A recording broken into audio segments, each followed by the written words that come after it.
अपना अपना माइक को ऑफ कर दीजिएगा, माइक चालू मत करिएगा।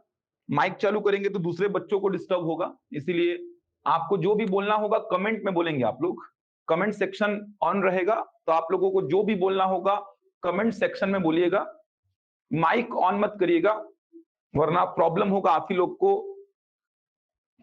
आवाज आ रही है क्या सभी लोग? एक बार कमेंट कर दो जल्दी से।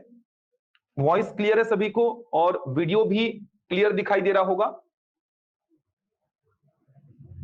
चलो, तो ऑडियो और वीडियो दोनों क्लियर है आप सभी को, बहुत बढ़िया। चलिए, 2 बैच स्टार्ट हैं, मतलब एक रेगुलर बैच है देख पा रहा हूं मैं, और एक डेमो बैच है। ठीक है, बहुत सारे बच्चे रेगुलर बैच में भी जुड़े हुए हैं और बहुत सारे बच्चे डेमो बैच में भी हैं। चलिए ठीक है,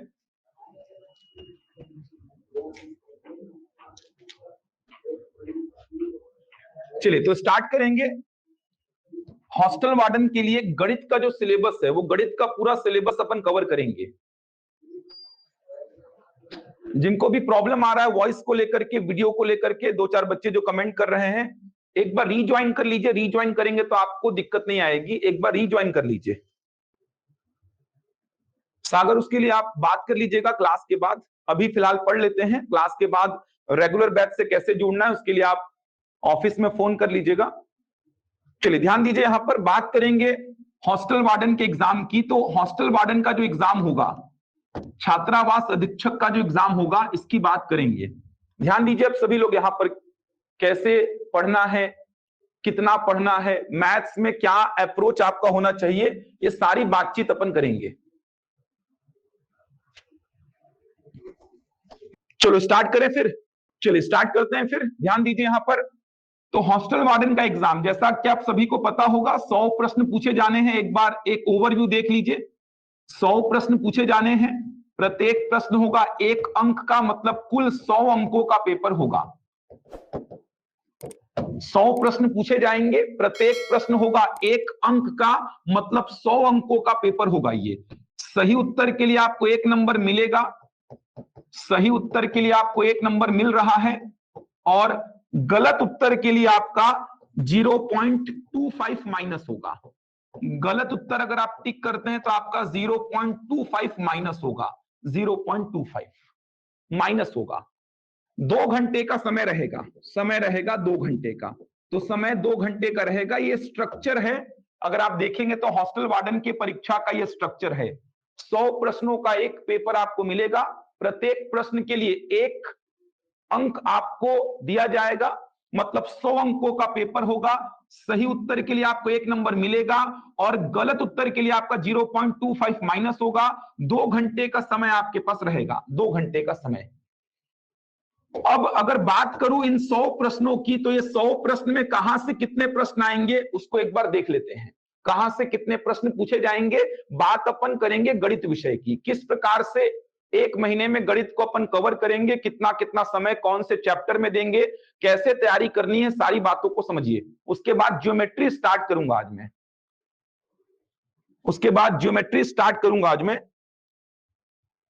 चलिए ध्यान दीजिए यहां पर, तो 100 प्रश्नों की अगर मैं बात करूं, 100 प्रश्नों की, तो 100 प्रश्न में कहां से कितने प्रश्न आएंगे, तो आप सभी को पता होगा।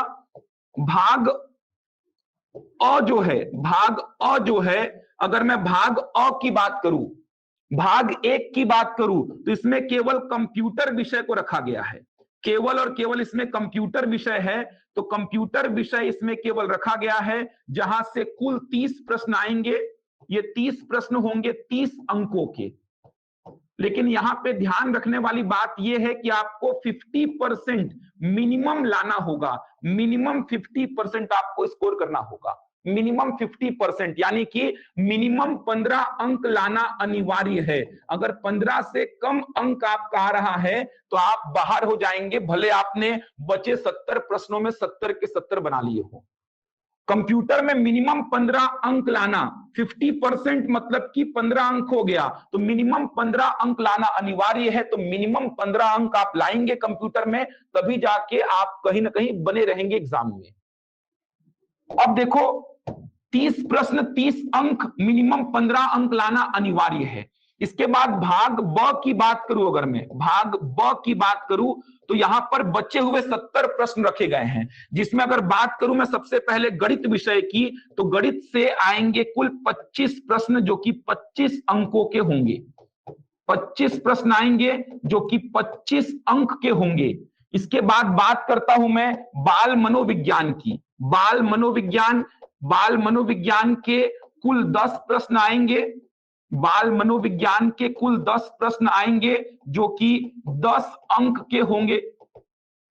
इसके बाद बात करता हूं मैं हिंदी भाषा की। हिंदी भाषा से कुल 5 प्रश्न आएंगे जो कि 5 अंक के होंगे। बात करूं मैं अंग्रेजी भाषा की, तो अंग्रेजी भाषा से भी 5 प्रश्न आएंगे जो कि 5 अंक के होंगे। इसके बाद बात करूं मैं छत्तीसगढ़ का सामान्य ज्ञान, जहां से कुल 5 प्रश्न आएंगे जो कि 5 अंक के होंगे। बात करूं मैं भारत का सामान्य अध्ययन, इसमें बहुत सारे विषय शामिल हैं, तो भारत का सामान्य अध्ययन, यहां से कुल 15 प्रश्न आएंगे। इसमें बहुत सारे विषय शामिल हैं जो कि 15 अंक के होंगे। और लास्ट में है करंट अफेयर, जहां से कुल 5 प्रश्न आएंगे जो कि 5 अंक के होंगे। ये बचे 70 प्रश्नों का विवरण है। बचे 70 प्रश्नों का विवरण आप देख सकते हैं। तो सबसे पहली बात अगर मैं करूं तो भाग अ में कंप्यूटर विषय को रखा गया है, जहां पे कुल 30 प्रश्न 30 अंक के हैं। भाग ब में बचे 70 प्रश्नों को रखा गया है 70 अंक, जिसमें गणित का विषय बहुत बड़ा है 25 प्रश्न यानी कि 25 अंक। बाल मनोविज्ञान यानी कि 10 प्रश्न 10 अंक। हिंदी 5 प्रश्न 5 अंक। अंग्रेजी 5 प्रश्न 5 अंक। छत्तीसगढ़ का सामान्य ज्ञान 5 प्रश्न 5 अंक। भारत का सामान्य अध्ययन 15 प्रश्न 15 अंक। और करंट अफेयर 5 प्रश्न 5 अंक। अब ये जो भारत का सामान्य अध्ययन है, इसमें भारत का इतिहास है, भारत का भूगोल है, भारत का संविधान है, भारत की अर्थव्यवस्था है। ऐसे करके आप देखेंगे तो सामान्य विज्ञान है, पर्यावरण है, प्रौद्योगिकी है, कुछ नए सेक्शन को भी ऐड किया है। ये सब कुछ मिला करके 15 प्रश्न 15 अंकों का पूछा जाएगा। पूरा लिख दिया है कि भारत के इतिहास से कितना प्रश्न आएगा, भारत के भूगोल से कितना प्रश्न आएगा, पूरा मेंशन किया हुआ है। तो ये स्ट्रक्चर है, सिलेबस है हॉस्टल वार्डन के एग्जाम का। मेरिट लिस्ट जो बनेगा वो दोनों को मिलाकर के बनेगा, ध्यान रखिएगा। जो मेरिट लिस्ट बनेगा वो 100 अंक में बनेगा। तो कंप्यूटर में जितना ज्यादा स्कोर कर सकते हैं उतना फायदा रहेगा। ऐसा नहीं कि सर बस क्वालिफाई करना है, क्या क्वालिफाई के साथ साथ मेरिट लिस्ट में इसका नंबर जुड़ेगा, मतलब जितना ज्यादा स्कोर कर सकते हैं कंप्यूटर में उतना फायदा रहेगा। जैसे मान लीजिए आपने कंप्यूटर में 20 नंबर प्राप्त किया, मैंने 25 नंबर प्राप्त किया, कंप्यूटर में आपका 20 मेरा 25, दोनों ने ही कंप्यूटर को क्वालिफाई कर लिया, लेकिन मैं आपसे 5 नंबर आगे चल रहा हूं। तो कंप्यूटर विषय का नंबर भी मेरिट में ऐड होगा। तो ध्यान रखिएगा 100 प्रश्न यानी कि 100 अंकों में मेरिट लिस्ट तैयार होगा।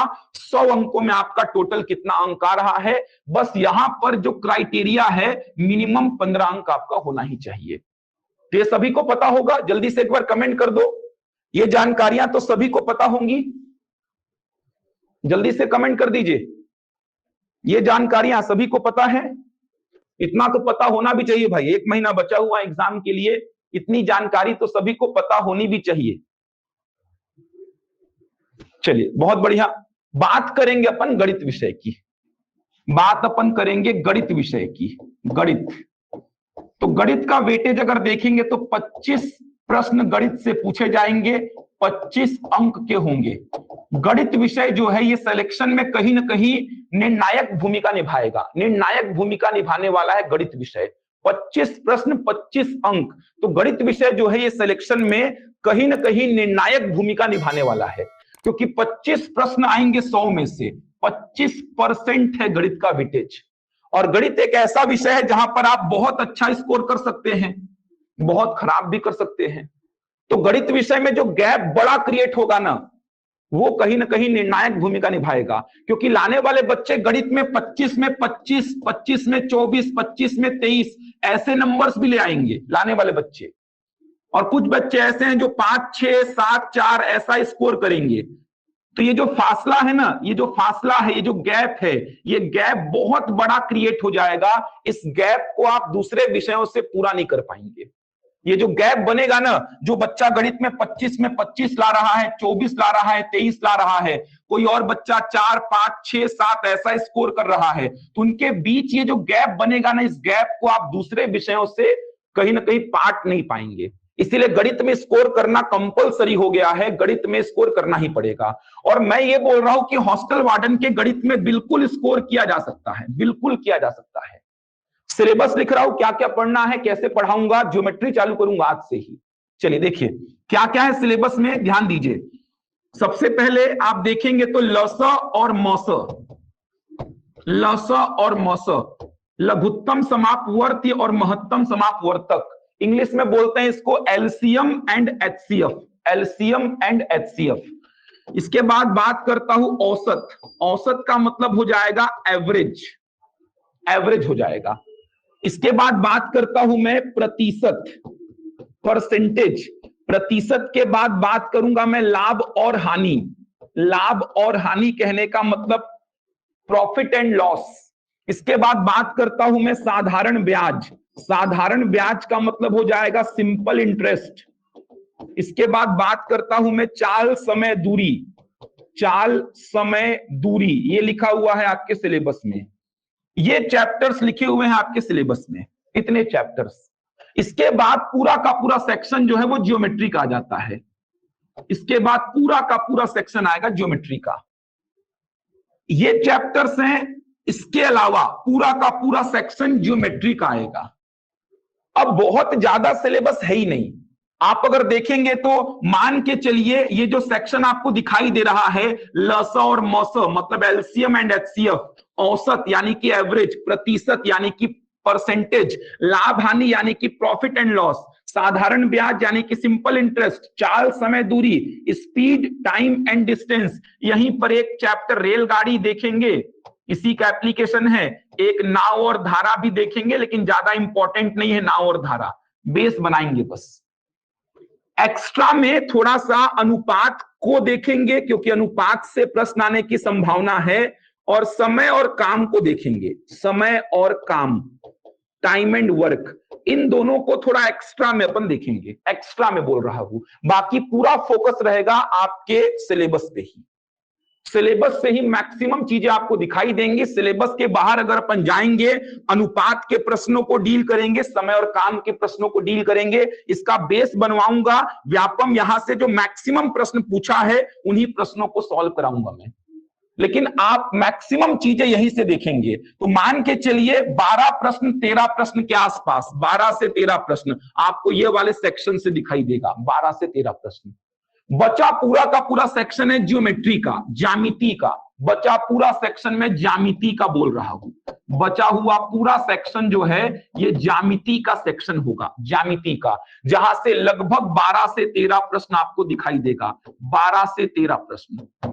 अब इसमें क्या क्या पढ़ना है जरा ध्यान से देखना भाई, इसमें क्या क्या पढ़ना है थोड़ा ध्यान से देखना, इसमें क्या क्या है। तो सबसे पहले इसमें देखेंगे रेखा और कोण, सबसे पहले आप देखेंगे इसमें रेखा और कोण, लाइन एंड एंगल।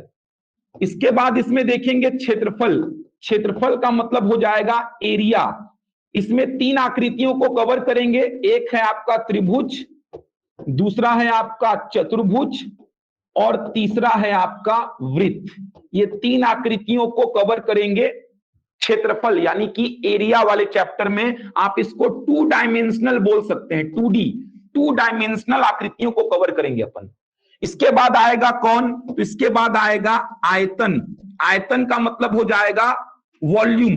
3 डायमेंशनल आकृतियां आ जाएंगी, जिसमें सिलेबस में तो घन और घनाभ ही लिखा हुआ है, बस आपके सिलेबस में घन और घनाभ लिखा है, लेकिन बेलन के प्रश्न 2016 में भर भर के पूछे गए हैं, तो बेलन पढ़ाऊंगा ही, और सेफ साइड के लिए शंकु और गोला को भी कवर करेंगे अपन, शंकु और गोला का भी बेस देखेंगे।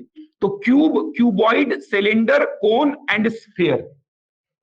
तो क्या क्या पढ़ना है देखिए, रेखा और कोण, उसके बाद क्षेत्रफल, क्षेत्रफल में त्रिभुज, चतुर्भुज और वृत्त, अलग अलग प्रकार के त्रिभुज, अलग अलग प्रकार के चतुर्भुज और वृत्त पढ़ेंगे। इसके बाद आयतन, वॉल्यूम, इसमें घन, घनाभ, बेलन, शंकु, गोला। सिलेबस में केवल ये 2 लिखा है, लेकिन इसका प्रश्न तो पूछा था, ये दोनों अपन सेफ साइड के लिए पढ़ेंगे। इसके बाद अपन पढ़ेंगे कुछ इंपॉर्टेंट थ्योरम्स, मतलब कुछ इंपॉर्टेंट प्रमेय, त्रिभुज को लेकर के, चतुर्भुज को लेकर के, वृत्त को लेकर के। इसके बाद त्रिभुजों की सर्वांग समता और समरूपता, ये इंपॉर्टेंट है।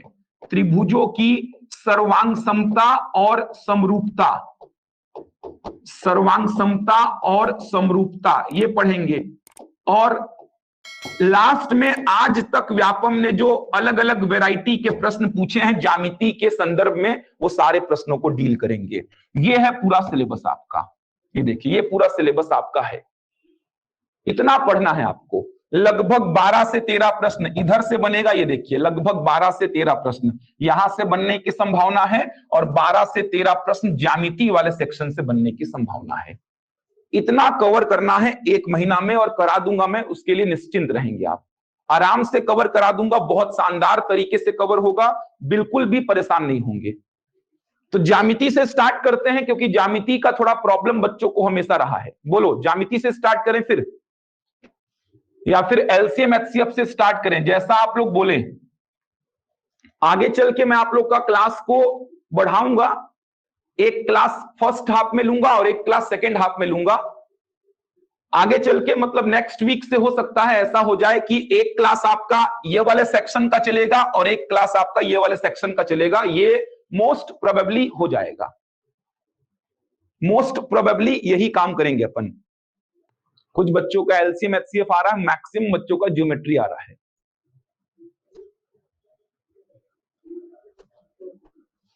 देखो मोस्ट प्रोबेबली बोल रहा हूं मैं, कंफर्म ऐसा सोचा है मैंने कि नेक्स्ट वीक से आपका एक क्लास जो है, एक क्लास, चिंता मत करो, ये वाला सेक्शन भी साथ में चलेगा और ज्यामिति वाला सेक्शन भी साथ में चलेगा।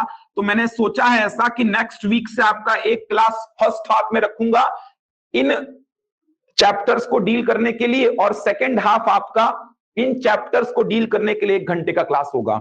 तो नेक्स्ट वीक से 2 घंटा, मतलब शाम को तो 1.5 घंटे की क्लास होगी ही, शाम को तो 1.5 घंटे की क्लास होगी ही।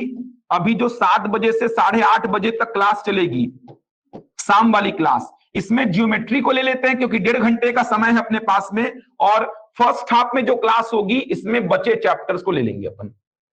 तो सेकेंड हाफ मतलब शाम वाली क्लास में ज्योमेट्री को स्टार्ट कर लेते हैं, और फर्स्ट हाफ में जो क्लास चलेगी 1 घंटे की, उसमें इन चैप्टर्स को डील करेंगे। आराम से पूरे सिलेबस पे 1 महीने में पकड़ बना लेंगे अपन। चलिए तो स्टार्ट करते हैं फिर।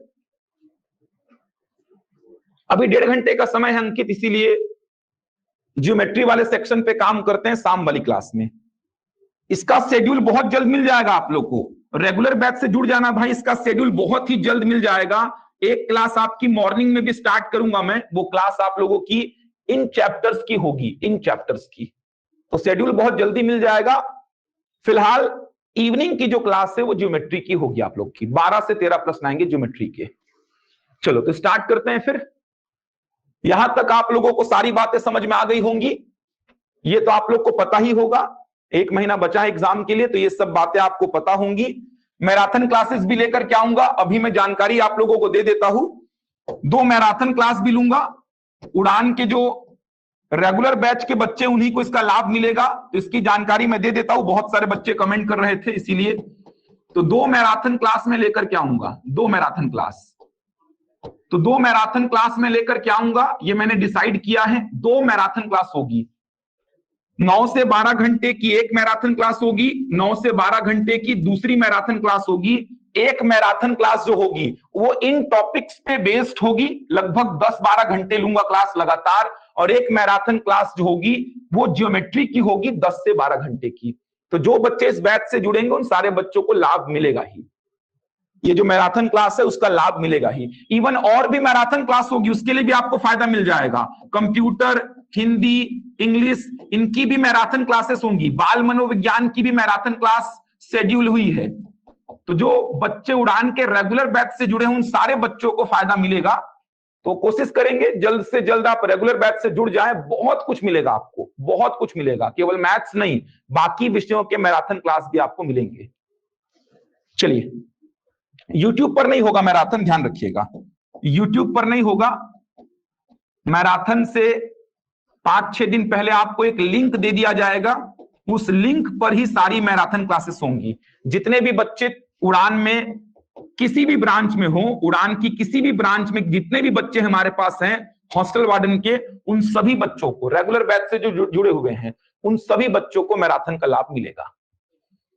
चलिए, तो सबसे पहला जो चैप्टर है वो है रेखा और कोण। लिखेंगे रेखा और कोण, बहुत आसान चैप्टर है, मजा आएगा आपको इसमें। अलग अलग प्रकार की रेखाएं, अलग अलग प्रकार के कोण पढ़ेंगे इसमें। चलिए लिखिए, रेखा और कोण, लाइन एंड एंगल बोलते हैं इसको, रेखा और कोण। यहां से प्रश्न मिलेंगे आपको, कंफर्म मिलेंगे। इसी में आगे चल के बहुभुज को कवर करेंगे अपन, इसी चैप्टर में बहुभुज को कवर करेंगे, इसी चैप्टर में आगे चल के बहुभुज को कवर करेंगे। तो रेखा और कोण पढ़ेंगे, मतलब लाइन एंड एंगल, और इसी चैप्टर में बहुभुज को पढ़ेंगे, बहुभुज। इस पूरे सेक्शन से 3 से 4 क्वेश्चन कंफर्म आपको मिलेंगे। 3 से 4 क्वेश्चन देखिएगा कंफर्म आपको इस पूरे सेक्शन से मिलेंगे। बहुभुज बहुत इंपॉर्टेंट सेक्शन है। बहुभुज के आंतरिक कोणों का योग, बहुभुज के बाह्य कोणों का योग, ये बहुत इंपॉर्टेंट है। तो बहुभुज आपको मिलेगा ही एग्जाम में। बहुभुज के आंतरिक कोण, बाह्य कोण, विकर्ण, ये सब पढ़ेंगे। तो रेखा और कोण पढ़ेंगे, उसके बाद आएंगे बहुभुज में। चलिए, तो सबसे पहले लिखते हैं रेखा। सबसे पहले लिखते हैं रेखा। रेखा, लाइन क्या होती है लिखेंगे। प्रॉपर नोट्स बनाते रहिए भाई, बहुत काम का है, इससे बाहर कुछ नहीं आएगा, प्रैक्टिस शीट मिलता रहेगा आपको। सबसे पहले लिखेंगे रेखा। लिखेंगे एक ऐसी लंबाई जिसकी कोई चौड़ाई नहीं होती है। एक ऐसी लंबाई जिसकी कोई चौड़ाई नहीं होती है, जिसकी कोई चौड़ाई नहीं होती है। एक ऐसी लंबाई जिसकी कोई चौड़ाई नहीं होती है। तो रेखा की परिभाषा क्या है? एक ऐसी लंबाई, बहुत आसान है, छोटे छोटे टर्म्स हैं, उनको समझते चलिए। प्रश्न करेंगे तो मजा आएगा आपको, प्रश्नों में इन टर्म्स का यूज होगा, देखना, तो प्रश्न करने में मजा आएगा आपको। तो रेखा की परिभाषा क्या बताया? एक ऐसी लंबाई जिसकी कोई चौड़ाई नहीं होती है। ये देखिए, एक ऐसी लंबाई जिसकी कोई चौड़ाई नहीं होती है, इसको बोलेंगे आप रेखा। देख सकते हैं, एक ऐसी लंबाई जिसकी कोई चौड़ाई, चौड़ाई मतलब ये देखिए, चौड़ाई मतलब ऐसा, ये देखिए, जैसे मैं चतुर्भुज बना देता हूं तो चतुर्भुज में लंबाई के साथ साथ क्या है? चौड़ाई भी है। अगर मैं त्रिभुज बना देता हूं तो त्रिभुज में लंबाई के साथ साथ क्या है? चौड़ाई भी है। अगर मैं वृत्त बना देता हूं तो वृत्त में क्या है? लंबाई के साथ साथ चौड़ाई भी है। लेकिन यहां पर बात करूं मैं तो आप क्या देख पा रहे हैं? एक ऐसी लंबाई जिसकी कोई चौड़ाई नहीं होती है, इसको बोलेंगे आप रेखा। 2 प्रकार की रेखाएं फिलहाल देखेंगे आप। रेखाएं जो हैं ये फिलहाल आप 2 प्रकार की देखेंगे। एक होगी समांतर रेखा, समांतर रेखा, पैरेलल लाइंस, और दूसरा होगा प्रतिच्छेदी रेखा, प्रतिच्छेदी रेखा, इंटरसेक्टिंग लाइंस। समांतर रेखा और प्रतिच्छेदी रेखा, ये 2 रेखाएं फिलहाल समझनी है, आगे चल के और भी रेखाएं पढ़ेंगे। तो एक होगी समांतर रेखा और दूसरी होगी प्रतिच्छेदी रेखा। ध्यान से करेंगे, समांतर रेखा आपको बहुत बहुत मिलने वाला है। चतुर्भुज पढ़ेंगे वहां पर बार बार मिलेगा समांतर रेखा। तो समांतर रेखाएं, समांतर रेखाएं किसको बोलते हैं? तो समांतर रेखाएं मतलब 2 ऐसी रेखाएं जो एक दूसरे को कभी भी कट नहीं करेंगी। 2 ऐसी रेखाएं जो एक दूसरे को कभी भी कट नहीं करेंगी, ऐसी रेखाओं को आप क्या बोलेंगे? समांतर रेखाएं, पैरेलल लाइंस। तो समांतर रेखाएं का मतलब क्या? 2 ऐसी रेखाएं जो एक दूसरे को कभी भी कट नहीं करेंगी। ये देखिए, 2 ऐसी रेखाएं जो एक दूसरे को कभी भी कट नहीं करेंगी, ये रेखाएं कहलाएंगी समांतर रेखाएं। एक महत्वपूर्ण बात, समांतर रेखाओं के बीच की दूरी हर पॉइंट पे समान होगी, और वो दूरी कैसी होगी? परपेंडिकुलर, लंबवत। ये देखिए, ये बहुत इंपॉर्टेंट पॉइंट है। समांतर रेखाओं के बीच की दूरी हर पॉइंट पे सेम होगी, और वो दूरी कैसी होगी? लंबवत होगी, लंबवत। अगर मैं ये 2 समानांतर रेखाएं खींचा, ये देखिए, अगर ये 2 समानांतर रेखाएं में खींचा, इन दोनों के बीच की दूरी, इसको नहीं बोल सकते आप, इन दोनों के बीच की दूरी आप इसको नहीं बोल सकते। दो समानांतर रेखाओं के बीच की दूरी हमेशा परपेंडिकुलर लंबवत होगी। तो दो समानांतर रेखाएं अगर ये खींचा हूं मैं, तो दो समानांतर रेखाओं के बीच की दूरी हमेशा लंबवत होगी, जो कि हर पॉइंट पे क्या होगी, सेम। अगर ये 2 मीटर है तो ये भी क्या होगी, 2 मीटर, और ये भी क्या होगी, 2 मीटर। तो समानांतर रेखाओं के बीच की दूरी हर पॉइंट पे सेम होगी। ये देखिए, समानांतर रेखाओं के बीच की दूरी हर पॉइंट पे सेम होगी, और वो दूरी कैसी होगी, लंबवत। ये देखिए, लंबवत दूरी होगी, लंबवत दूरी होगी, लंबवत। ये देखिए, ये दो समानांतर रेखाएं हो गई, समानांतर रेखाओं के बीच की दूरी हर पॉइंट पे सेम होगी, और वो दूरी कैसी होगी, लंबवत। ये देखिए, वो दूरी होगी लंबवत, ये ध्यान रखेंगे आप। तो समानांतर रेखाओं के बीच की दूरी हर पॉइंट पे सेम होगी, और वो दूरी होगी लंबवत। अगर ये मान लो 3 मीटर है, तो ये भी 3 मीटर होगी, और ये भी 3 मीटर होगी। पैरेलल लाइंस बोलते हैं इसको। यहां तक नोट कर लीजिए भाई, बन जाएगा यहां तक। तो रेखाओं में पहली रेखा आपने समझी समांतर रेखा। तो समांतर रेखा में ये काम ध्यान रखिएगा, बहुत आने वाला है ये। अगर मैं बोला ना दो समानांतर रेखाओं के बीच की दूरी, तो आपको समझना है कि वो दूरी लंबवत ही होगी। लंबवत मतलब ऐसा 90 डिग्री। ये देखिए, अगर मैं आपको दो समानांतर रेखाओं के बीच की दूरी बोला, तो अंडरस्टूड होना चाहिए कि वो बीच की दूरी कैसी होगी, लंबवत होगी। प्रतिच्छेदी रेखा क्या होगी, तो आपको पता होना चाहिए, दो रेखाएं अगर किसी बिंदु पर प्रतिच्छेद कर रही हैं, दो रेखाएं अगर किसी बिंदु पर प्रतिच्छेद कर रही हैं, तो इन दोनों रेखाओं को क्या बोलेंगे, प्रतिच्छेदी रेखा। या फिर आगे बढ़ाने पर अगर प्रतिच्छेद करेंगी, तो ऐसी रेखाओं को बोलेंगे प्रतिच्छेदी रेखा, इंटरसेक्टिंग लाइंस बोलेंगे आप इसको। तो दो रेखाएं अगर किसी बिंदु पर प्रतिच्छेद कर रही हैं, या फिर आगे बढ़ाने पर प्रतिच्छेद करेंगी, तो ऐसी रेखाओं को बोलेंगे प्रतिच्छेदी रेखा, इंटरसेक्टिंग लाइंस। तो अभी फिलहाल रेखाओं को समझिए। रेखाएं दो प्रकार की, समांतर रेखाएं और प्रतिच्छेदी रेखाएं। समांतर मतलब पैरेलल लाइंस, और प्रतिच्छेदी मतलब इंटरसेक्टिंग लाइंस। फिलहाल ये दो रेखाएं समझिए, आगे चल के और भी रेखाएं आएंगी। तो सबसे पहले आपने रेखा की परिभाषा समझी, एक ऐसी लंबाई जिसकी कोई चौड़ाई नहीं होगी। तो आपने देखा, एक ऐसी लंबाई जिसकी कोई चौड़ाई नहीं है, इसको बोलेंगे रेखा। दो प्रकार की रेखाएं लिखवाया, समांतर रेखाएं और प्रतिच्छेदी रेखाएं। समांतर रेखाओं का मतलब दो ऐसी रेखाएं जो एक दूसरे को कभी भी कट नहीं करेंगी, उनके बीच की दूरी हर पॉइंट पे सेम होगी, और वो दूरी कैसी होगी, लंबवत। दो समांतर रेखाएं ऐसी रेखाएं जो एक दूसरे को कभी भी कट नहीं करेंगी, और उनके बीच की दूरी हर पॉइंट पे क्या होगी, समान होगी, और वो दूरी क्या होगी, लंबवत। प्रतिच्छेदी रेखाएं दो ऐसी रेखाएं जो एक दूसरे को किसी बिंदु पर कट करती हैं, या आगे बढ़ाने पर कट करेंगी, ऐसी रेखाओं को आप बोलेंगे प्रतिच्छेदी रेखाएं। क्लियर है यहां तक? ये पॉइंट बहुत काम आएगा। दो समानांतर रेखाओं के बीच की दूरी अगर मैं आपको दिया, तो वो दूरी हमेशा कैसी होगी, लंबवत होगी। ये बहुत काम आएगा आगे जाके।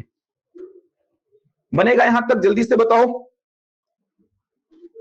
यहां तक कोई डाउट तो नहीं? एकदम बेसिक टर्म्स हैं, एकदम एज इट इज, परिभाषा के जैसे याद मत करो, एकदम बेसिक टर्म्स हैं। प्रश्न करेंगे तो इनका काम आएगा, जब प्रश्न करेंगे तो इनका यूज होगा। अब देखो, कोण को कैसे परिभाषित करता है बुक में। कोण को परिभाषित करने का तरीका क्या है, किसी बिंदु से अगर आप दो रेखाएं खींचे हैं, ये देखिए, किसी बिंदु से अगर आप दो रेखाएं खींचे हैं, किसी बिंदु से अगर आप दो रेखाएं खींचे हैं, ये देखिए, किसी बिंदु से अगर आप दो रेखाएं खींचे हैं, तो वो दो रेखाएं किसी न किसी कोण पर, ये देखिए, वे दो रेखाएं किसी न किसी कोण पर बनेंगी। ऐसा परिभाषित करता है कोण को। किसी बिंदु से अगर आप दो रेखाएं खींचे हैं, तो वो दो रेखाएं किसी न किसी कोण पर बनेंगी। ये देखिए, ये दो रेखाएं आपने इस बिंदु से खींची, तो ये दो रेखाएं किसी न किसी कोण पर हैं। ये दो रेखाएं आपने इस बिंदु से खींची, किसी न किसी कोण पर हैं। ये दो रेखाएं आपने किसी बिंदु से खींची, तो ये किसी न किसी कोण पर हैं। ये दो रेखाएं आपने इस बिंदु से खींची, किसी न किसी कोण पर हैं।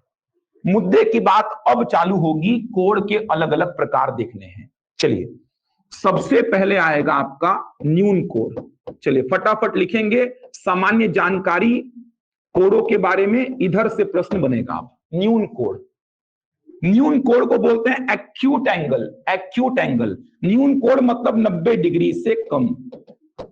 अब ये जानकारियां लिखेंगे। न्यून कोण का मतलब हो जाएगा 90 डिग्री से कम, एक्यूट एंगल 90 डिग्री से कम। 90 डिग्री से कम का ये देखो, ऐसा आप एग्जांपल ले लो, ये 90 डिग्री से कम है। 90 डिग्री आपको पता ही है कैसा होता है 90 डिग्री, ये देखिए 90 डिग्री ऐसा होता है, तो 90 डिग्री से कम ये हो गया न्यून कोण, एक्यूट एंगल।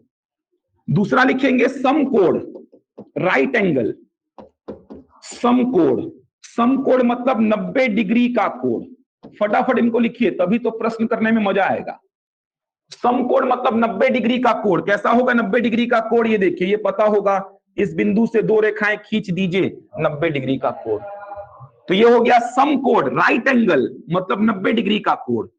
तीसरा लिखेंगे अधिक कोण, अधिक कोण, ऑब्ट्यूस एंगल, ऑब्ट्यूस 90 डिग्री से अधिक, 90 डिग्री से अधिक परंतु 180 डिग्री से कम, 90 डिग्री से अधिक परंतु 180 डिग्री से कम, ऑब्ट्यूस एंगल बोलते हैं। ये देखिए 90 डिग्री से अधिक किंतु 180 डिग्री से कम।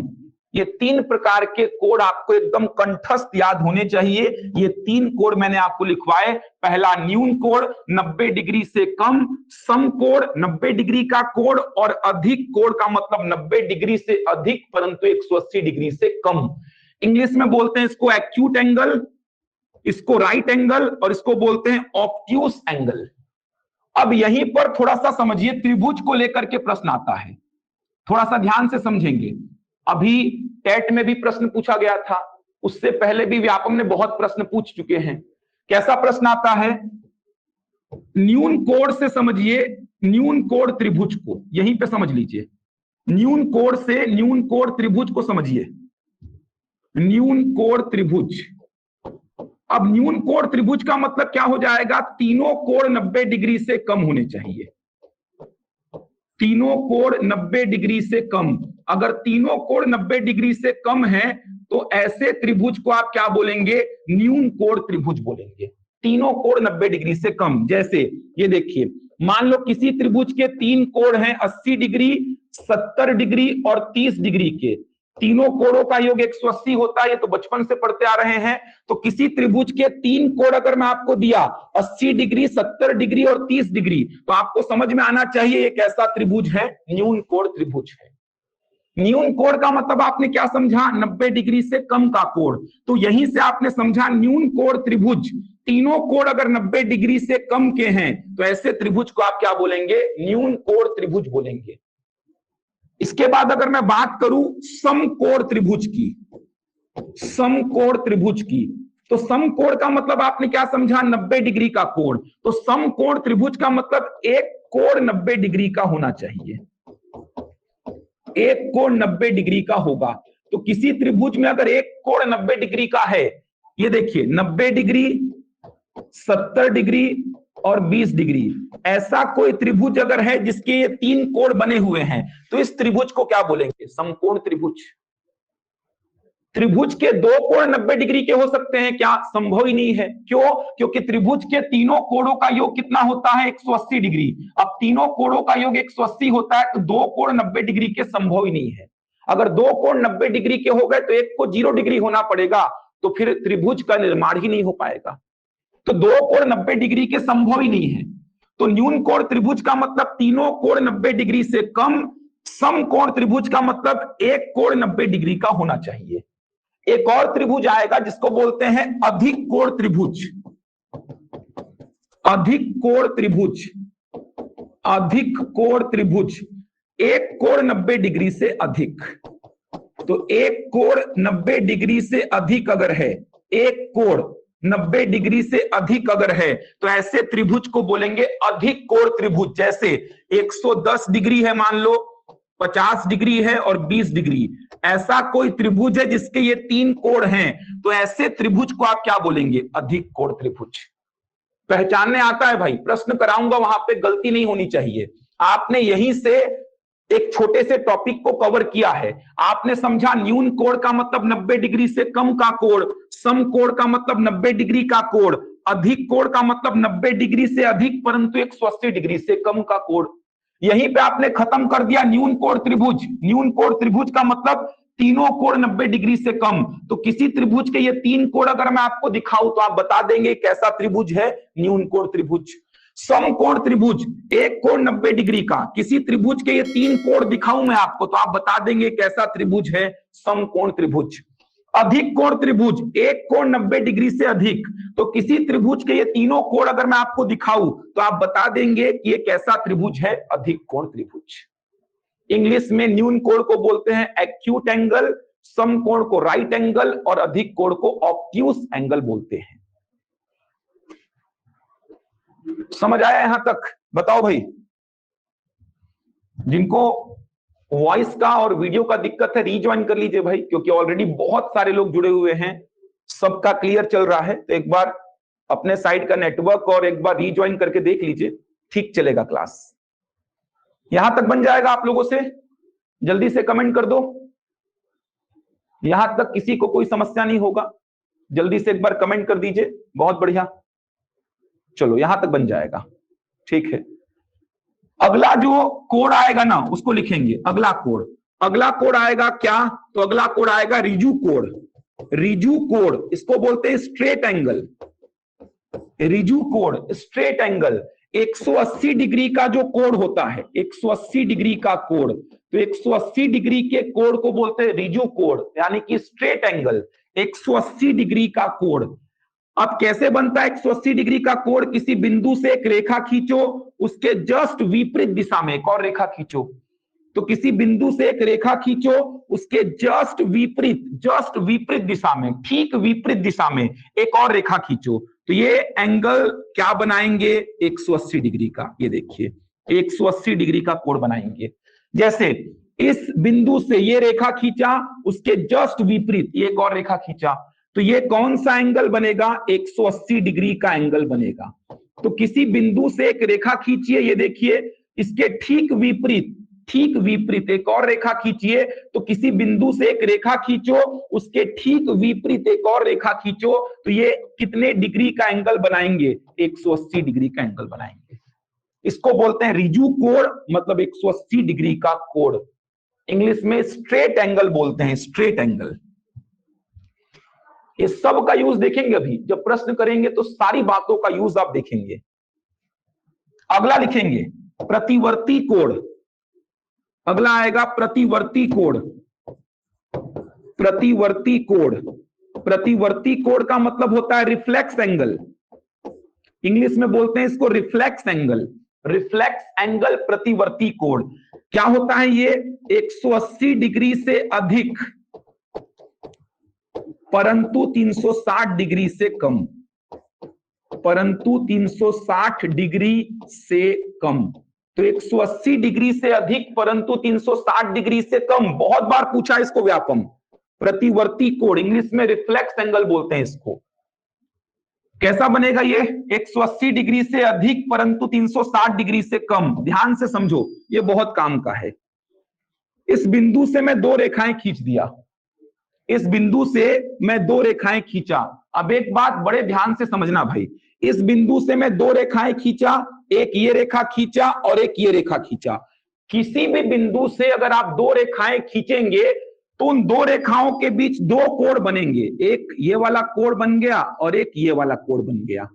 वापस से बोल रहा हूं, किसी भी बिंदु से अगर आप दो रेखाएं खींचते हैं तो उन दो रेखाओं के बीच दो ठो कोण बनेंगे, एक ये वाला कोण बन गया और एक ये वाला कोण बन गया। आप सिंपल सी बात बोल रहा हूं, किसी भी बिंदु से आप दो रेखाएं खींचिए, ये देखिए किसी भी बिंदु से आप दो रेखाएं खींचिए तो उन दोनों के बीच दो ठो कोण बनेगा, एक ये कोण बन गया देखिए और एक ये कोण बन गया। तो किसी भी बिंदु से अगर आप दो रेखाएं खींचेंगे तो उन दो रेखाओं के बीच दो कोण बनेंगे, एक कोण होगा 180 डिग्री से कम और एक कोण होगा 180 डिग्री से अधिक। ऐसे कंडीशन को छोड़ दीजिए, ऐसे कंडीशन में दोनों ही कोण 180 डिग्री के होंगे, ऐसे कंडीशन में दोनों ही कोण 180 डिग्री के होंगे। ऐसी कंडीशंस को छोड़कर आप किसी भी बिंदु से दो रेखाएं खींचिए तो वो दो रेखाएं दो कोण का निर्माण करेंगी, एक 180 डिग्री से कम होगा और एक 180 डिग्री से अधिक होगा। अगर ये वाला कोण थीटा है तो ये वाला कितना हो जाएगा 360 माइनस थीटा, क्योंकि पूरा पूरा सर्कल कितने डिग्री का होता है 360 डिग्री का। अगर ये वाला कोण थीटा है तो ये कितना हो जाएगा 360 माइनस थीटा। अगर ये वाला कोण मान लो 40 डिग्री का है तो ये वाला कोण कितने डिग्री का हो जाएगा 360 माइनस 40 यानी कि 320। तो जो 180 डिग्री से बड़ा आएगा ना वही क्या कहलाएगा प्रतिवर्ती कोण। तो इन दो रेखाओं के बीच का प्रतिवर्ती कोण क्या होगा 320।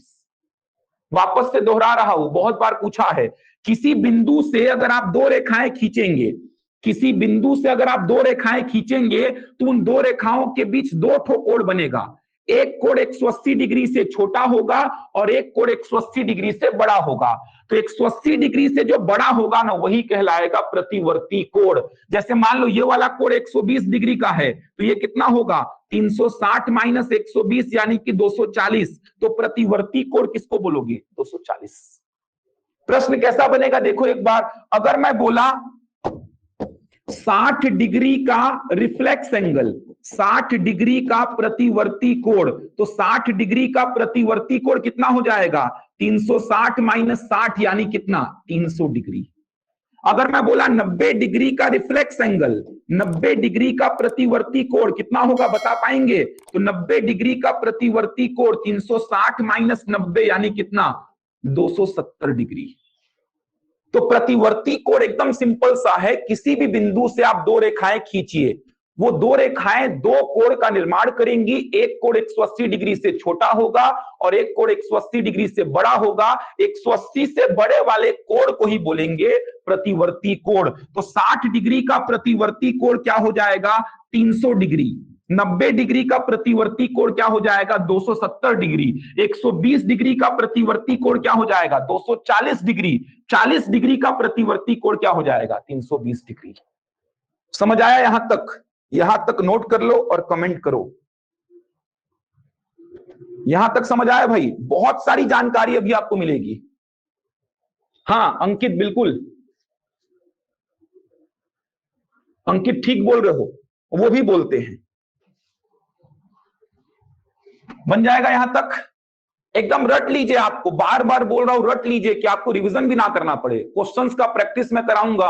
1.5 घंटे की क्लास प्रतिदिन बोला हूं, ये मैं 2.5 घंटे कर दिया हूं। 1.5 घंटे शाम को, 1 घंटा सुबह। जल्द ही सुबह का शेड्यूल मिल जाएगा आप लोग को। तो आप लोग को मैं बहुत ज्यादा पढ़ाऊंगा। आप मैथ्स मेरे साथ पढ़िए, प्रैक्टिस भी मत करना भाई, मेरे साथ बस पढ़ते रहना। देखना एग्जाम के क्वेश्चंस कर लोगे आप। इतना दे दो आप, 2.5 घंटे डेली मैथ्स को दे दो। मत करो प्रैक्टिस, मैं बोल रहा मेरे साथ जुड़ के पढ़ते रहो। इतने बार बोलूंगा ना मैं, चीजें आपको याद ही हो जाएंगी। तो न्यून कोण 90 डिग्री से कम, सम कोण 90 डिग्री का कोण, अधिक कोण 90 डिग्री से अधिक परंतु 180 डिग्री से कम। रिजु कोण 180 डिग्री का कोण, प्रतिवर्ती कोण 180 डिग्री से अधिक परंतु 360 डिग्री से कम। चलो अगला लिखो पूरक कोण, कॉम्प्लीमेंट्री एंगल। यहां से प्रश्न बनता है पूरक कोण, कॉम्प्लीमेंट्री एंगल। पूरक कोण पता होगा ये तो आप लोगों को। पूरक कोण, चलो ध्यान दो यहां पे सभी लोग। अभी तो बहुत सारे कोण आएंगे। शीर्षाभिमुख कोण आएगा, एकांतर अंतः कोण, एकांतर बाह्य कोण, सह अंतः कोण, सह बाह्य कोण, संगत कोण, ये सब आएंगे। इंग्लिश में नाम बताऊंगा इनके, बहुत सारा अभी आने वाला है। जो लेट से जुड़े हो ना, यहीं से देखना स्टार्ट करो। अभी पुराना छोड़ दो, रिकॉर्डिंग्स में देख लेना उसको। अभी यहीं से स्टार्ट करो आप। पुराना छोड़ो कि मैंने इससे पहले अभी क्या क्या पढ़ा दिया है, उसको छोड़ो, यहीं से स्टार्ट करो। पूरक कोण, कॉम्प्लीमेंट्री एंगल। दो कोणों का योग अगर 90 डिग्री है, दो कोणों का योग, दो कोणों का योग अगर 90 डिग्री है, दो कोणों का योग अगर 90 डिग्री है तो वे आपस में पूरक कोण कहलाएंगे। वे आपस में पूरक कोण कहलाएंगे। वे आपस में पूरक कोण कहलाएंगे। तो दो कोणों का योग अगर 90 डिग्री है तो वे आपस में पूरक कोण कहलाएंगे। कॉम्प्लीमेंट्री एंगल, ये देखिए, ये मान लीजिए दो कोण हैं, ये x है और ये y है। तो यहां पर आप बोल सकते हैं x प्लस वाई बराबर कितना 90 डिग्री। तो x और y एक दूसरे के पूरक होंगे। एक दूसरे के पूरक होंगे। तो x और y एक दूसरे के पूरक कोण होंगे। तो जिन दो कोणों का योग 90 डिग्री होगा वे एक दूसरे के पूरक होंगे। तो यहां पे आप देख सकते हैं x और y दोनों का योग अगर 90 लिख रहा हूं मैं, मतलब x और y एक दूसरे के पूरक कोण होंगे, कॉम्प्लीमेंट्री एंगल। पूरक कोण का मतलब होगा कॉम्प्लीमेंट्री एंगल। तो अगर मैं आपसे पूछूं, जल्दी से बताओ, अगर मैं आपसे पूछूं 60 डिग्री का पूरक कोण क्या होगा, जल्दी से बता दो। 60 डिग्री का पूरक कोण क्या होगा, बता पाएंगे? 50 डिग्री का पूरक कोण क्या होगा, तुरंत बता देंगे। तो 60 डिग्री का पूरक कोण होगा 30 डिग्री, 50 डिग्री का पूरक कोण होगा 40 डिग्री। इसमें प्रश्न बनेगा? कैसे बनेगा प्रश्न? तो एक प्रश्न तो ऐसा बनता है, आपको जोड़े दिया रहेगा, इस प्रकार के जोड़े आपको दिए रहेंगे, दो दो एंगल्स के जोड़े आपको दिए रहेंगे, बोलेगा कौन सा जोड़ा पूरक कोण का है। तो देख लेना, जिन दो कोणों का योग 90 डिग्री होगा वो जोड़ा क्या कहलाएगा, पूरक कोण का। एक वेराइटी तो ऐसा बनेगा, दो कोणों का योग अगर 90 डिग्री है तो वे कहलाएंगे पूरक। तो आपको इस प्रकार से जोड़ा दिया रहेगा, देख लेना, जिस जोड़े का दोनों कोणों का योग 90 डिग्री बैठ रहा है वही जोड़ा कहलाएगा पूरक कोण का। इसके अलावा और भी प्रश्न बनेंगे पूरक कोण को लेकर के, करेंगे अपन आगे चलकर, लेकिन जानकारी आपको पता तो रहे कि पूरक कोण का मतलब दो कोणों का योग कितना, 90। तो 60 डिग्री का पूरक कोण कितना, 30। 50 डिग्री का पूरक कोण कितना, 40। इंग्लिश में बोलते हैं इसको कॉम्प्लीमेंट्री एंगल। अगला लिखेंगे संपूरक कोण, सप्लीमेंट्री एंगल बोलते हैं इसको। संपूरक कोण इंग्लिश में बोलते हैं इसको सप्लीमेंट्री एंगल। संपूरक कोण सप्लीमेंट्री एंगल बोलते हैं इसको। दो कोणों का योग 180 डिग्री होगा, दो कोणों का योग 180 डिग्री होता है तो वे आपस में एक दूसरे के संपूरक कोण होते हैं। वे आपस में एक दूसरे के संपूरक होते हैं, वे आपस में एक दूसरे के संपूरक होते हैं। तो संपूरक का मतलब दो कोणों का योग अगर 180 डिग्री है तो वे आपस में एक दूसरे के संपूरक सप्लीमेंट्री होंगे। ये देखिए दो कोण बना रहा हूं मैं, ये देखिए, ये है x और ये है y। तो यहां पे आप देख सकते हैं x प्लस y बराबर कितना, 180 डिग्री। तो x और y एक दूसरे के संपूरक होंगे, एक दूसरे के संपूरक कोण होंगे, एक दूसरे के संपूरक कोण होंगे। सिंपल सा है, पूरक मतलब दो कोणों का योग 90, संपूरक मतलब दो कोणों का योग 180। रिकॉर्डिंग्स मिलेगा आपको, जिस ऐप में आप क्लास अटेंड कर रहे हो उसी ऐप में वीडियोस भी रिकॉर्ड हो जाएंगे, चिंता मत करिए, वो सब होगा। फिलहाल यहां ध्यान दीजिए, सब जानकारी मिल जाएगी आप लोगों को। तो दो कोणों का योग 180 डिग्री होता है तो वे आपस में कहलाएंगे संपूरक। x और y इन दोनों का योग 180 डिग्री है तो x और y एक दूसरे के संपूरक कोण होंगे, संपूरक। अगर मैं आपसे पूछूं 120 डिग्री का संपूरक कोण, तुरंत बता देंगे। 120 डिग्री का संपूरक कोण जल्दी से बता दीजिए क्या आएगा। 120 डिग्री का संपूरक कोण तुरंत बताएंगे, 60 डिग्री। 90 डिग्री का संपूरक कोण, तो 90 डिग्री का संपूरक कोण तुरंत बता देंगे आप। तो 90 डिग्री का संपूरक कोण कितना होगा, 90 डिग्री। यहां तक कंप्लीट कर लीजिए। अब बहुत ही इंपॉर्टेंट सेक्शन आने वाला है, अब बहुत इंपॉर्टेंट सेक्शन आएगा। अब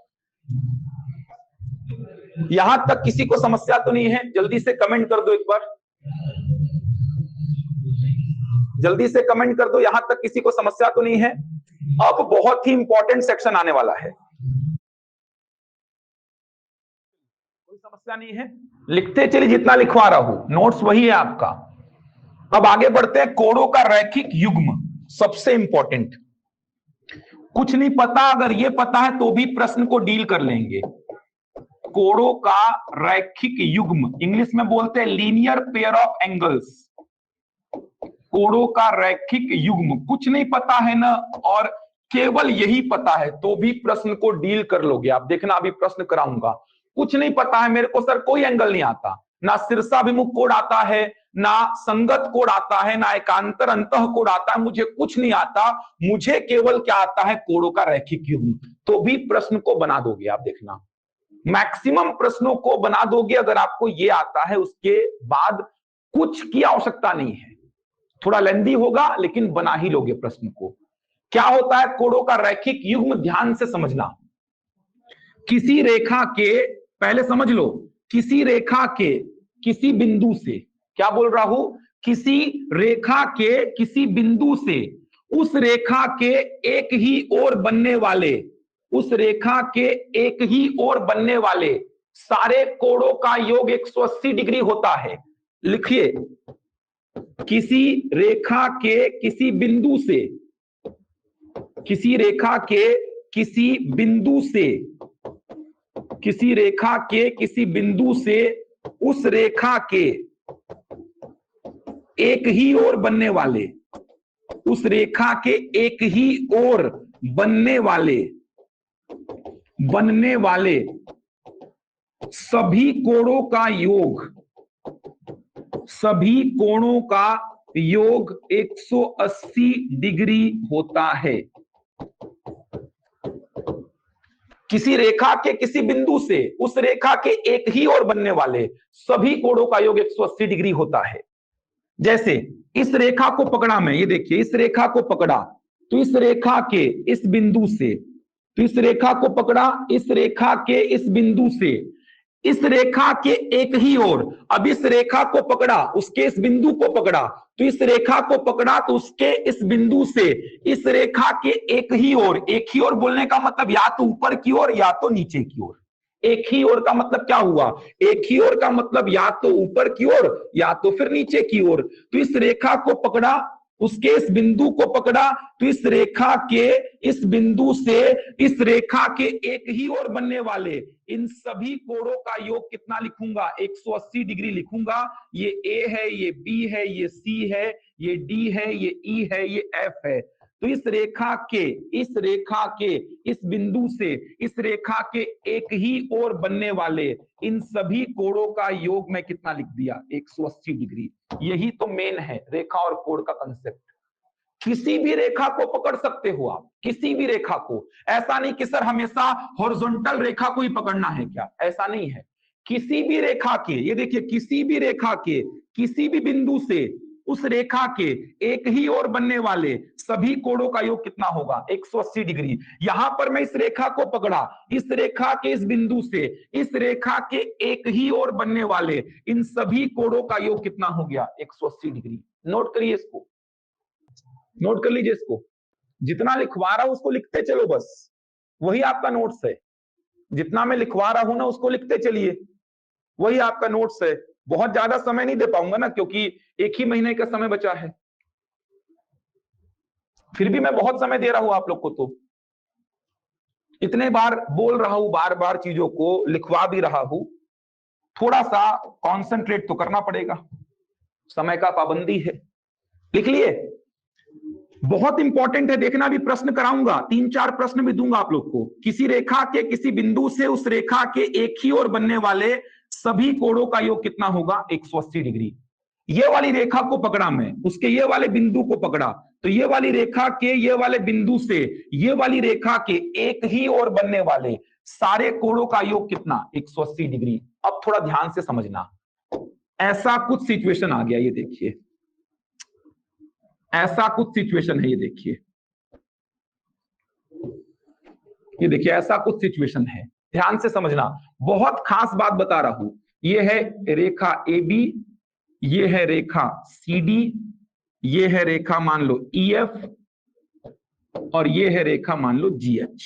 ध्यान से समझना, मान लो मेरे को आवश्यकता पड़ी कि सर रेखा ई एफ को पकड़ने से मेरा काम बनेगा। मान लो आवश्यकता पड़ी मेरे को रेखा ई एफ को पकड़ने की, तो इस रेखा को पकड़ लो, किसी भी रेखा को पकड़ सकते हो। इस रेखा को पकड़ लो, तो इस रेखा के इस बिंदु से, क्या बोल रहा हूं देखो, इस रेखा के इस बिंदु से इस रेखा के, रेखा कौन सा, ई एफ, तो इस रेखा के इस बिंदु से इस रेखा के एक ही ओर बनने वाले सारे कोणों का योग कितना 180, तो इन चारों का योग कितना होगा 180 होगा। समझ पा रहे हो? इस रेखा को पकड़ा, उसके इस बिंदु को पकड़ा, तो इस रेखा के इस बिंदु से इस रेखा के एक ही ओर बनने वाले इन चारों कोणों का योग कितना 180।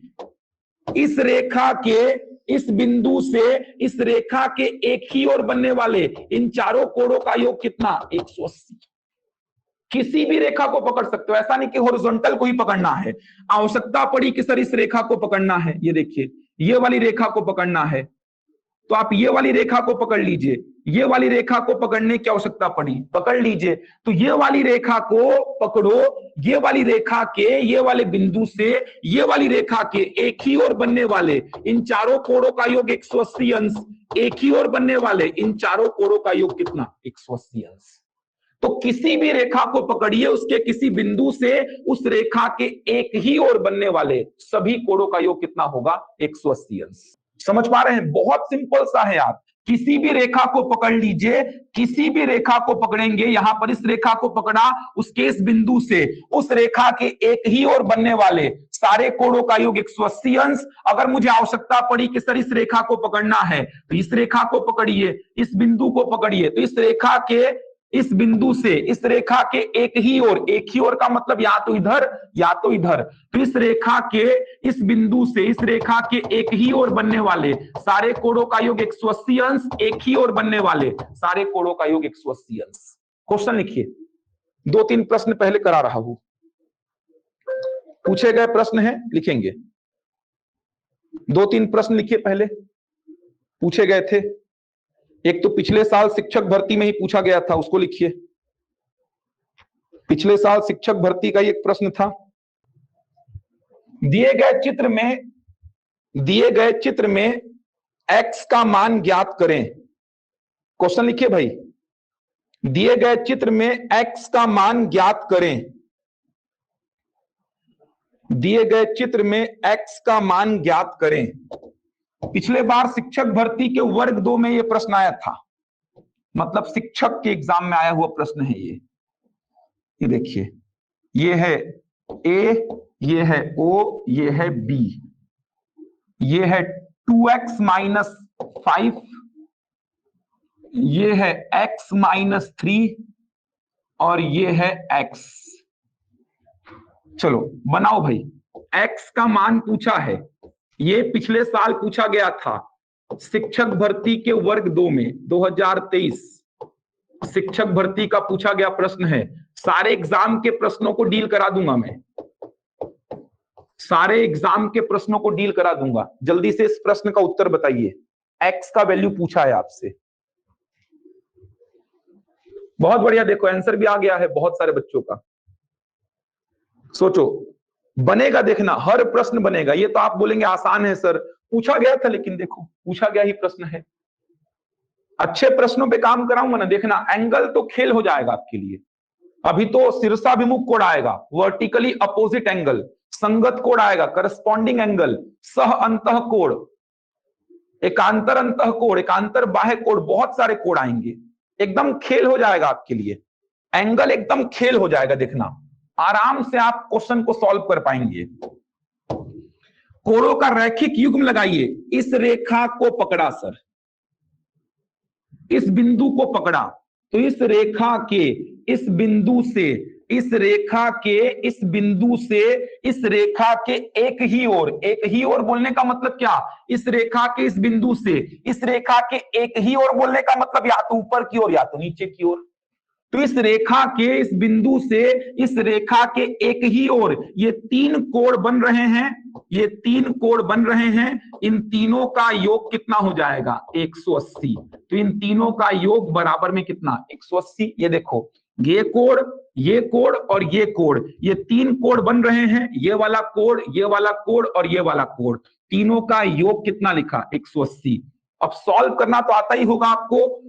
2x और x कितना हो गया 4x हो जाएगा।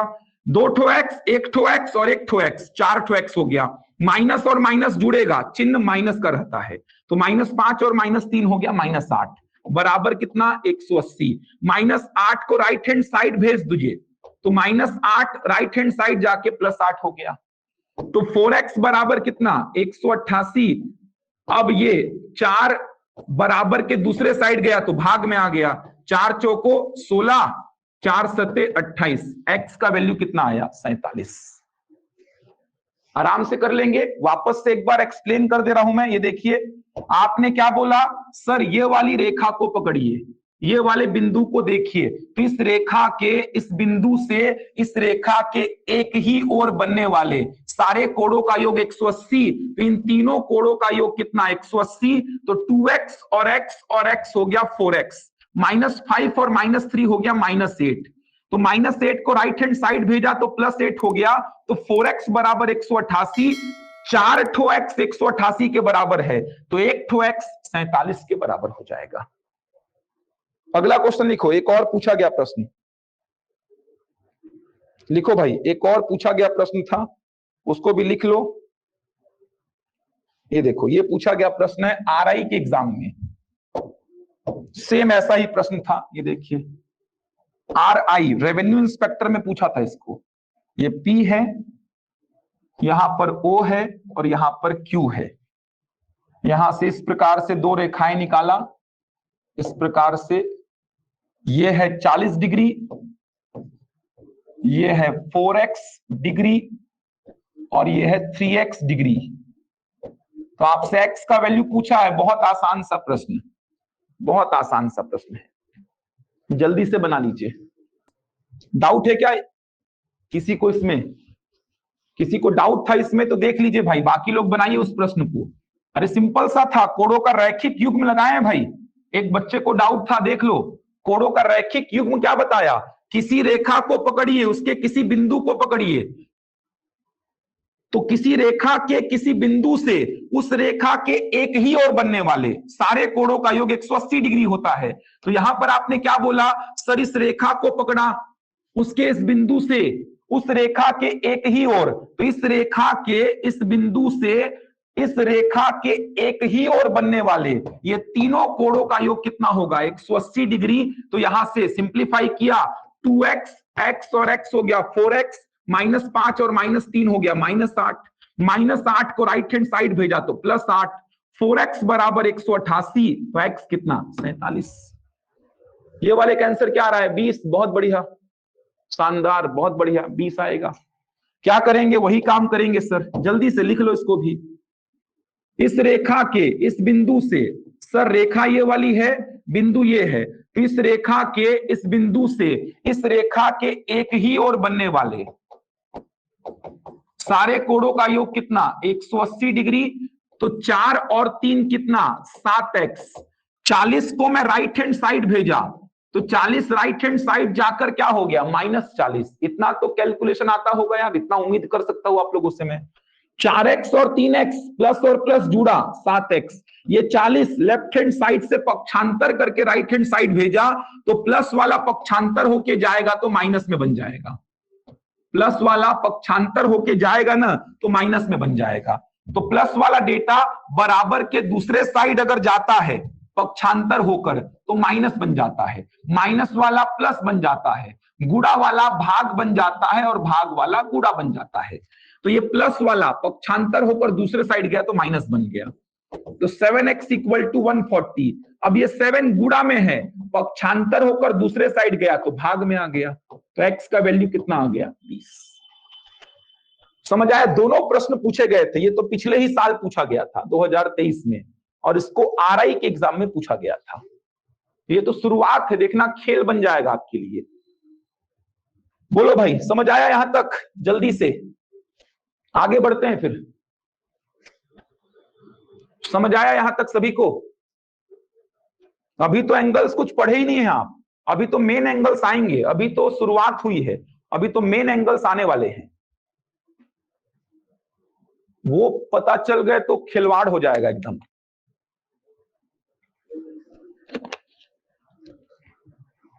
लिखो, शीर्षाभिमुख कोण, अब आ रहे हैं एंगल, मेन एंगल आ रहे हैं अब।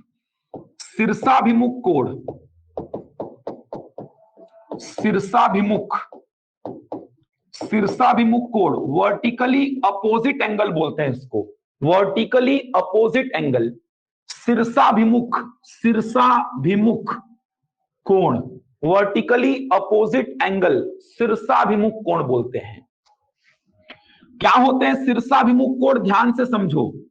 दो रेखाएं जिस बिंदु पर प्रतिच्छेद करती हैं, प्रतिच्छेदी रेखाएं हो गई है, दो रेखाएं जिस बिंदु पर प्रतिच्छेद करती हैं, प्रतिच्छेद बिंदु के वर्टिकली अपोजिट एंगल्स जो होते हैं, प्रतिच्छेद बिंदु के वर्टिकली अपोजिट एंगल्स जो होते हैं, फिर से बोल रहा हूं, दो प्रतिच्छेदी रेखाएं जिस बिंदु पर प्रतिच्छेद करती हैं, तो प्रतिच्छेद बिंदु के वर्टिकली अपोजिट एंगल्स जो होते हैं, कहने का मतलब ये एक्स और वाई, ये एक्स और वाई क्या है? शीर्षाभिमुख कोण है। ये एक्स और वाई है शीर्षाभिमुख कोण, वर्टिकली अपोजिट एंगल्स। और हमेशा याद रखिएगा, अभी प्रूफ करके दिखाऊंगा, शीर्षाभिमुख कोण हमेशा बराबर होते हैं। हमेशा मतलब हमेशा, शीर्षाभिमुख कोण हमेशा बराबर होंगे। क्या होते हैं शीर्षाभिमुख कोण? दो प्रतिच्छेदी रेखाएं जिस बिंदु पर प्रतिच्छेद करती हैं, तो प्रतिच्छेद बिंदु के वर्टिकली अपोजिट एंगल्स जो बनते हैं, मतलब ये प्रतिच्छेद बिंदु, इसके ऊपर क्या बन रहा है? एक्स। ये देखो, इसके ऊपर साइड क्या बना? एक्स, और नीचे साइड क्या बना? y। तो वर्टिकली अपोजिट, ऊपर वाला x, नीचे वाला y, तो ये x और y कहलाएंगे शीर्षाभिमुख कोण, और हमेशा शीर्षाभिमुख कोण बराबर होंगे। अभी प्रूफ करके दिखाऊंगा मैं आपको, हमेशा मतलब हमेशा। उसी प्रकार ये देखिए, अगर ये है a, ये देखो ना, ये a है, इसके जस्ट अपोजिट ये मान लो b है, तो ये a और b भी क्या है? शीर्षाभिमुख कोण। A और B भी शीर्षाभिमुख कोण हैं, A और B भी शीर्षाभिमुख कोण हैं, और ये A और B भी क्या होंगे? बराबर होंगे। तो वर्टिकली अपोजिट एंगल्स, शीर्षाभिमुख कोण, दो प्रतिच्छेदी रेखाएं जिस बिंदु पर प्रतिच्छेद करती हैं, प्रतिच्छेद बिंदु के वर्टिकली अपोजिट एंगल्स जो होते हैं, प्रतिच्छेद बिंदु के वर्टिकली अपोजिट एंगल्स जो होते हैं वो सेम होते हैं, मतलब ये वाला इसके बराबर होगा और ये वाला एंगल इसके बराबर होगा। दो प्रतिच्छेदी रेखाएं, ध्यान रखिएगा, दो प्रतिच्छेदी रेखाएं जिस बिंदु पर प्रतिच्छेद करती हैं, उसके वर्टिकली अपोजिट एंगल्स सेम होते हैं। ये x का अपोजिट y, a का अपोजिट b, तो x और y शीर्षाभिमुख कोण बराबर होंगे, a और b शीर्षाभिमुख कोण बराबर होंगे। ऐसा नहीं है ममता, एक बार एनरोलमेंट आईडी डालिए, बार बार आपको डालने की आवश्यकता नहीं है। चलो ध्यान दो, यहां पर देखो तो एक बार यहां पर थोड़ा सा इसको प्रूफ करके दिखा रहा हूं। प्रूफ क्यों कर रहा हूं पता है? क्योंकि कोणों का रैखिक युग्म का इंपॉर्टेंस आपको समझ में आए। तो प्रूफ करने के पीछे मेरा कारण क्या है? कोणों का रैखिक युग्म आपको समझ में आएगा, इसका इंपॉर्टेंस जो मैं समझा रहा था ना आपको, वो समझ में आएगा। इसीलिए मैं अभी शीर्षाभिमुख कोण बराबर होते हैं ये प्रूफ करके बता रहा हूं।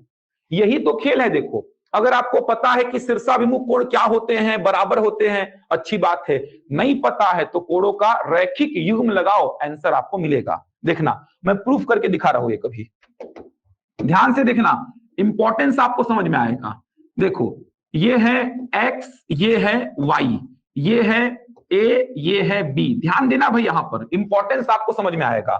चलो, कोणों का रैखिक युग्म लगाते हैं। अभी मेरे को नहीं पता कि शीर्षाभिमुख कोण बराबर होंगे, ये पता है कि ये x और y शीर्षाभिमुख हैं, ये a और b शीर्षाभिमुख हैं, लेकिन मुझे ये नहीं पता कि दोनों बराबर होंगे। ये दोनों बराबर होंगे, ये दोनों बराबर होंगे, मुझे इसकी जानकारी अभी नहीं है।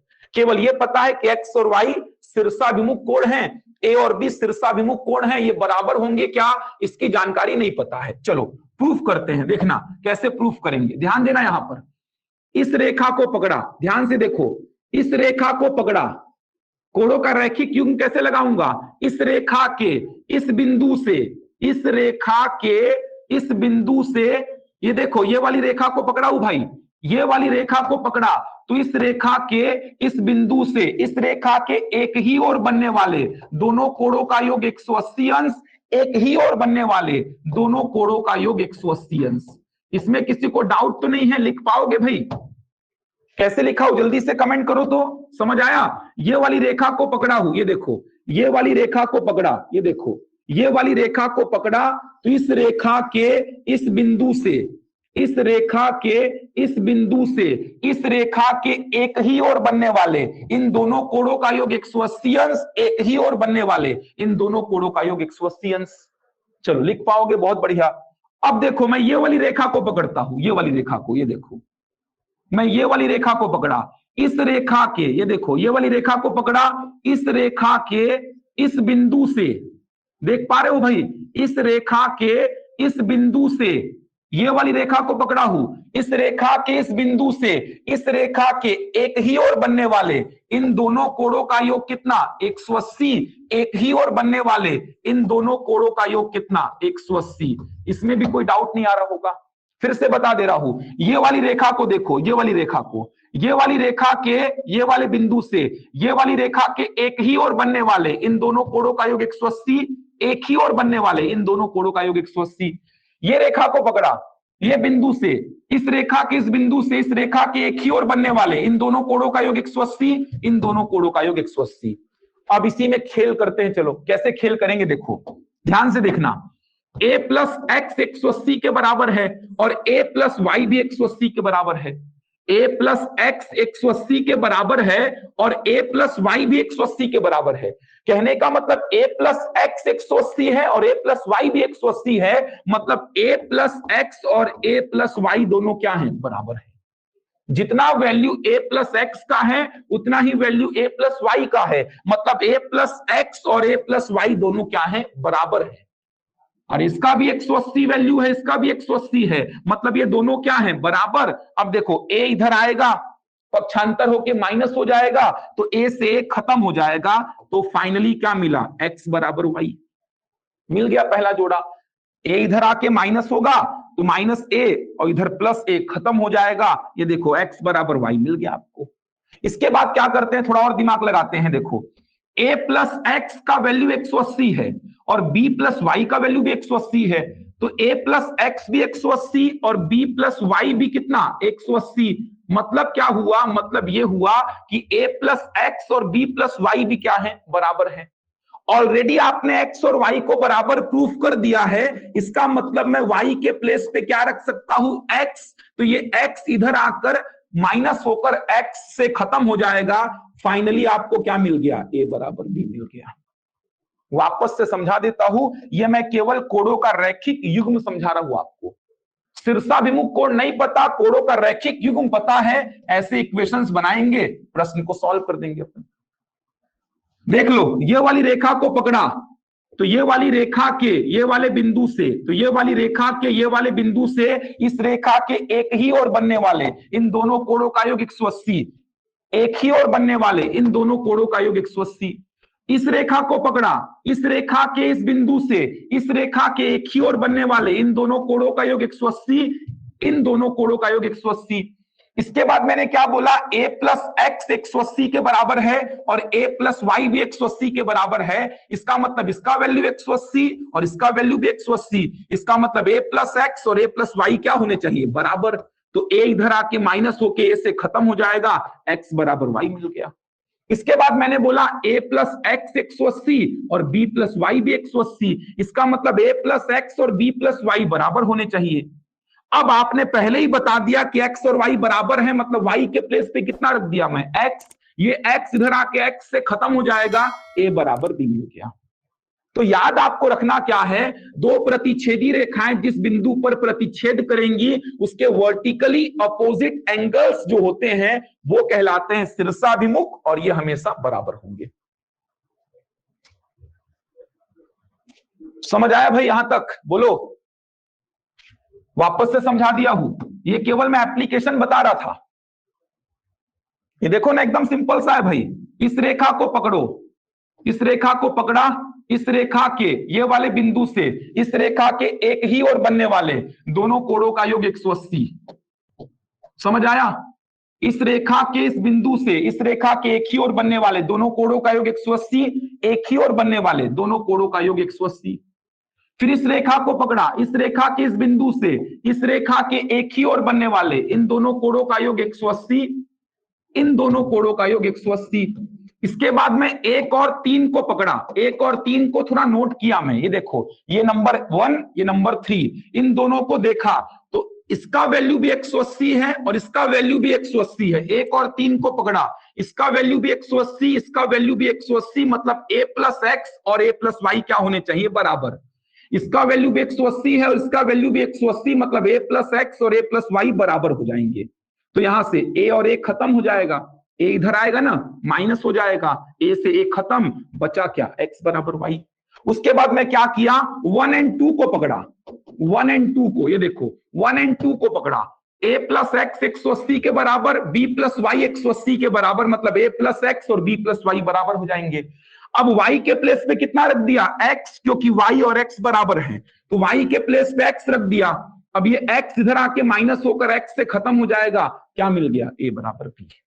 समझ आया, अब तो समझ आ गया होगा।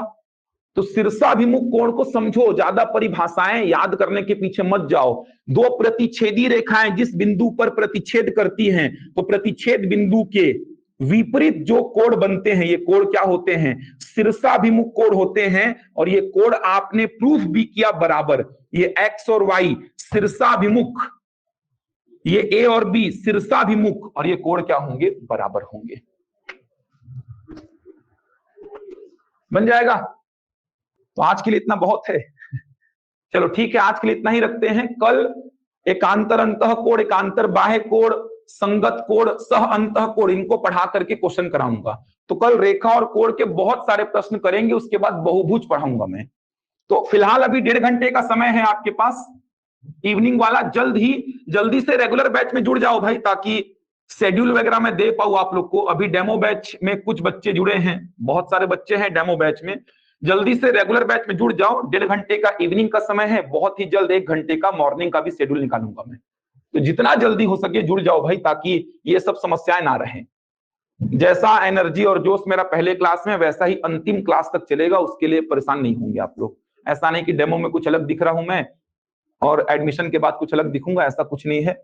मेरी एनर्जी और जोश जो है वो आपके एग्जाम तक ऐसे ही बना रहेगा। मैराथन क्लासेस जल्द ही लेकर के आऊंगा, उससे पहले थोड़ा पढ़ा दूं आप लोग को, ताकि मैराथन क्लास जब अटेंड करोगे तो मजा आएगा, आपको मजा आएगा बनाने में। मैराथन क्लास से पहले मैक्सिमम चीजें कवर करा दूं ज्यामिति की, ताकि मैराथन क्लास में जब बैठो ना आप, तो आपको मजा आए प्रश्नों को बनाने में। इसीलिए बोल रहा हूं, पहले कुछ पढ़ा दूं मैं, उसके बाद मैराथन क्लास लेकर के आऊंगा। फाइनल है, मैराथन क्लास लेकर के आऊंगा, 2 मैराथन क्लास, शानदार तैयारी रहेगी। आपके notes, practice set, marathon class, इससे बाहर कुछ नहीं मिलेगा आपको, सब कुछ आपको यहीं से मिलने वाला है। क्लास नोट्स जो लिखवा रहा हूं, जो क्वेश्चन कराऊंगा, प्रैक्टिस सेट और मैराथन क्लास, इतना ही पढ़ना है आपको। मॉर्निंग का जो भी रहेगा देखेंगे, हाँ देखेंगे अमित, वो सब के टाइम के हिसाब से रहेगा। जो नंबर दिए गए उस नंबर पे कॉल कर लीजिए, आप एडमिशन का प्रोसेस पूरा कर लीजिए। नंबर मैं लिख देता हूं, आप इन नंबर्स पे कॉल कर लीजिए, एडमिशन का जो प्रोसेस है पूरा कर लीजिए। 6268248393, इस नंबर पे कॉल कर लीजिए। और भी नंबर्स हैं जो उड़ान के, उनमें कॉल कर लीजिए आप, आपको पूरा जानकारी बता देंगे। क्या जानकारी, ये नंबर भी है 9617702862, कॉल कर लीजिए, आपको रेगुलर लिंक मिल जाएगी। कल मिलते हैं अपन 7 बजे, रेगुलर 7 बजे अपन जुड़ेंगे यहां पर। इन नंबर्स पे कॉल कर लीजिए, आपको मिल जाएगा। सारे क्वेश्चन सॉल्व कराऊंगा भाई, चिंता मत करो। कल मॉर्निंग में क्लास नहीं होगी, 2-3 दिन के बाद शेड्यूल मिलेगा आपको, 15 अगस्त के बाद शेड्यूल मिलेगा आपको। 2-3 दिन अभी केवल इवनिंग की क्लास होगी, जब तक प्रॉपर एक रेगुलर बैच बन नहीं जाता है। डेमो बैच बंद होने के बाद ही कहीं ना कहीं मॉर्निंग का शेड्यूल मिलेगा आपको, और डेमो बैच कल बस चलेगा। और ये देखिए स्लाइड पीछे कर दिया हूं। चलिए तो मिलते हैं अपन फिर कल 7 बजे। आराम से पढ़ाऊंगा, चिंता मत करिए, आराम से ही पढ़ाऊंगा एकदम, चिंता बिल्कुल मत करिए। बहुत शानदार तरीके से जैसे आज पढ़े वैसे ही पढ़ेंगे अपन, कहीं भगाऊंगा नहीं मैं। ड्यूरेशन को बढ़ा दूंगा, स्पीड नहीं करूंगा मैं, ड्यूरेशन भले बढ़ा दूंगा मैं, समझ में पूरा आएगा आप लोग को। चलिए धन्यवाद, मिलते हैं कल फिर अपन।